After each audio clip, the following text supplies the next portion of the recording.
and he was in the carding industry.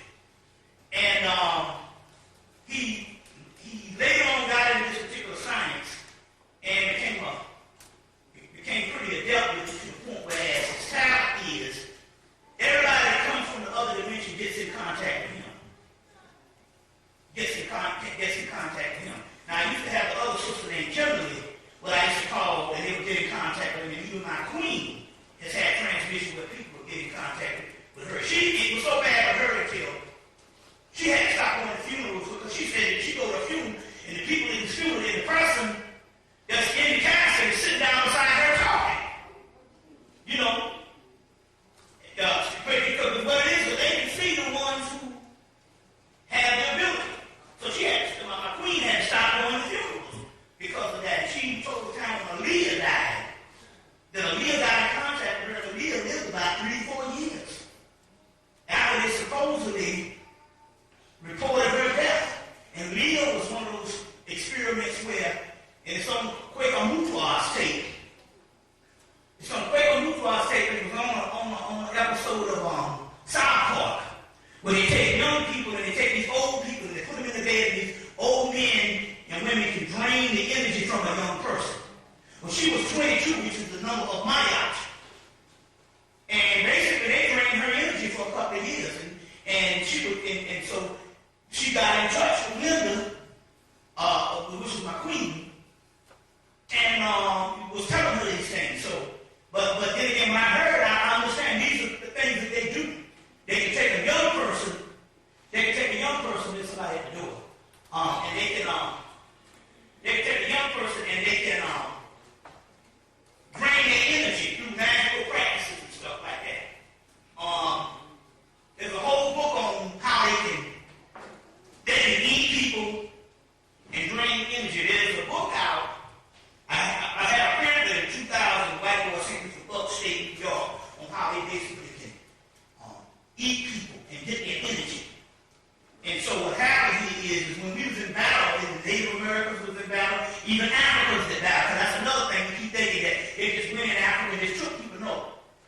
There was some wars that went on. You see what I'm saying? There was some battle. But what they would do is, in order for them to get the kind of strength they would do, when they would kill a body, they would eat it. And that means it would give a certain superhuman strength. And then, they might get shot with bullets or stab wounds or whatever when they're in the war, but it takes them a long time to go down. And this is some way that they talking about indigenous people.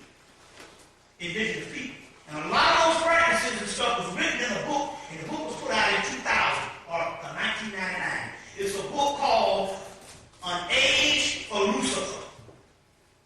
It's a book called An Age for Lucifer.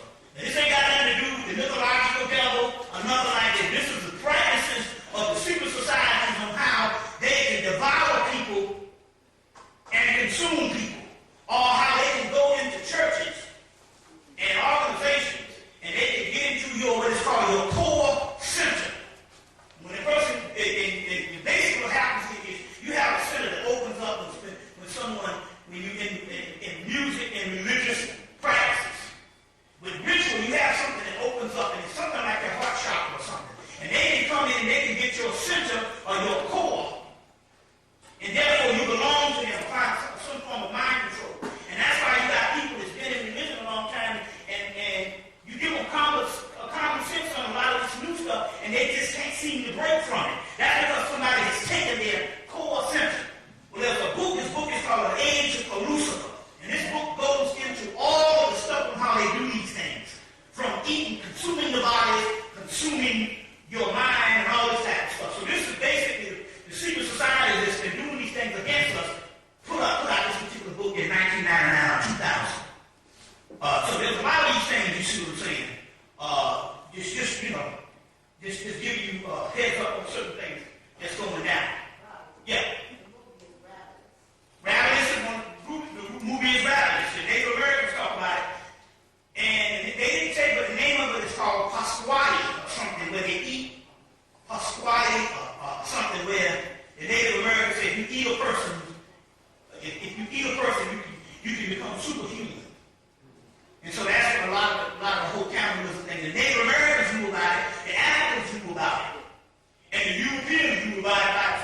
your people as a regular way of nutrition back in the day. You know what I'm saying? So they knew about it. You see, they knew about it and stuff. But the movie's called Ravenous. What's that guy's name? It's called Ravenous. It came out in '99. Ravenous. I'll think the guy's name in a minute. He's in a lot of movies. But that's the movie. It gives you that. So the whole vampire mythology is about drinking the blood. That's more of a romantic type of mythological character that they did, but it has some truth to it. But it's in cannibalism. And I'm quite sure that's what Jeffrey Dahmer was getting down with. As a matter of fact, I did a lecture in Milwaukee back in 1999. There was a brother had a TV show. It was called Making It Plain with Frank James. And he had this cable access show. And he would get on the cable access show and just talk shit all day long about white folks. So what happened was, white people would call in and give. So you got some white people know when you're telling the truth. They'll call in and say, well, check this secret out. They'll come in and give you the information. So what happened was, he said they called in and told him that Jeffrey Dahmer belonged to a cult that ate people. But what happened to Jeffrey Dahmer was, same thing happened to David Berkowitz, which some are saying he was a part of a satanic cult. But what happened with David Berkowitz and happened to Jeffrey Dahmer, is they started freelancing, eating people and stuff outside of the order. And when they get caught like that, the order gives them up and let them go on to jail, and all of a sudden they end up dying. Like Jeffrey Dahmer stuff was so severe, they killed him. You see what I'm saying? They killed him. So when I went to Milwaukee, they was telling me about, the guy said the people would call in to tell him about, that's what happened with Jeffrey Dahmer. So we talk about these particular cults, and that's what they do to consume energy. You see what I'm saying? Consume energy and stuff like that. There's certain foods that you can eat. Like take for instance, for the people that still eat meat, a lot of the Asians know this.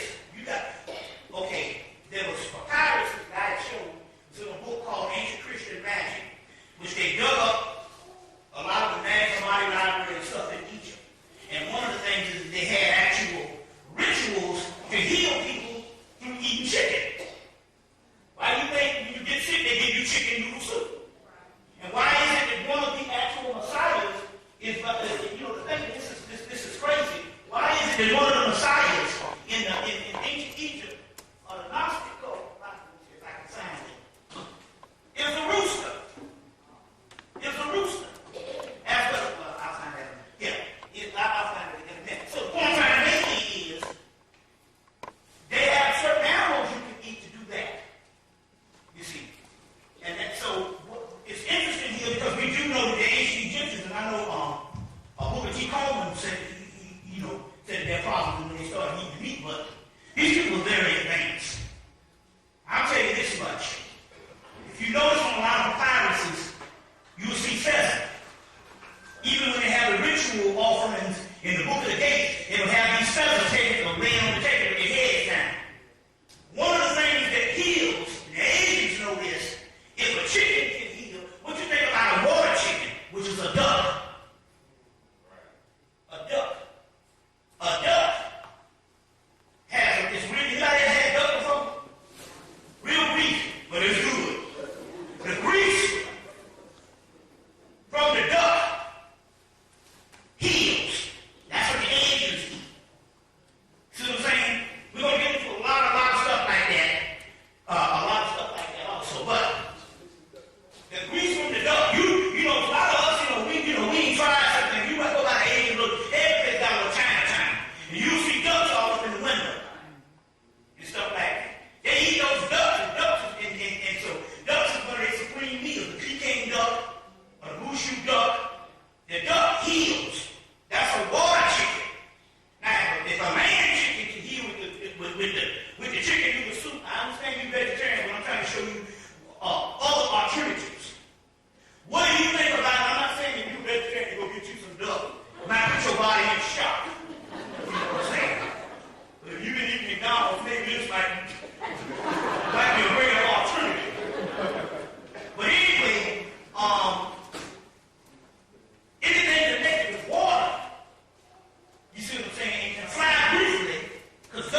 that first of all, if you drink it, you're going to get hooked on it. But it's your soul buying into it, the melanin. Reason why this particular juice, they got different flavors. This is cherry apple, they got nectar, they got pear, they got peach, they got pineapple, they got pina colada, they got different flavors. They got a strawberry mixed with something else. The reason why this particular one hooks you when you start drinking it, and the melanin binds with it, is because this juice is made in Kemet, ancient Egypt. And they have different flags where it's going around the world. In Europe, they got stamps on the side of the box. It's just making its way to America. But it has no preservative. You're going to do something, and not necessarily saying that a lot of the fruits are found by now, but what it is, because it's put together in Kemet. Whenever you put something together in the atmosphere, the soil, I don't care what you're doing, there's an invisible world, there's certain things that come into it. From the soil, from the atmosphere, from certain organisms, microorganisms, or whatever, that's in the air. So whenever you drink this, you see what I'm saying? It's opening up stuff when you used to run on the Nile. You see what I'm saying? So write that word down, go on the internet and see either how you can get it or see what stores in your area distributes this. You got it. Okay, good. That's it. That's all I'm going to do. We got one store in Atlanta at the Cab Farmers Market that started dealing with this about 6 months ago. And 6 months ago, this is made in Kemet. And I'm telling you, first of all, the first thing happens when you drink this. Then you'll see what happens with wellness and all that. They've been giving you simulations of foods. See what I'm saying? That's not really real. And when you drink something that's real, you go, oh my God, what's been going on? Give me an example. They had a special on the history of chocolate. And they had it in Europe when they went to the cacao and got this stuff in South America. In Mexico, wherever they got the cocoa, the cacao, the chocolate, whatever it means for the cocoa means. When they brought it back to Europe, they got masters to learn how to make chocolate. And they said, one thing, do not give this to America. So what happened when Hershey's and all that came out, they got a degree of a simulation of something, and it's only words the family of fake. I didn't know that. I'm 46. And I didn't know it until I ate this, because they came to Target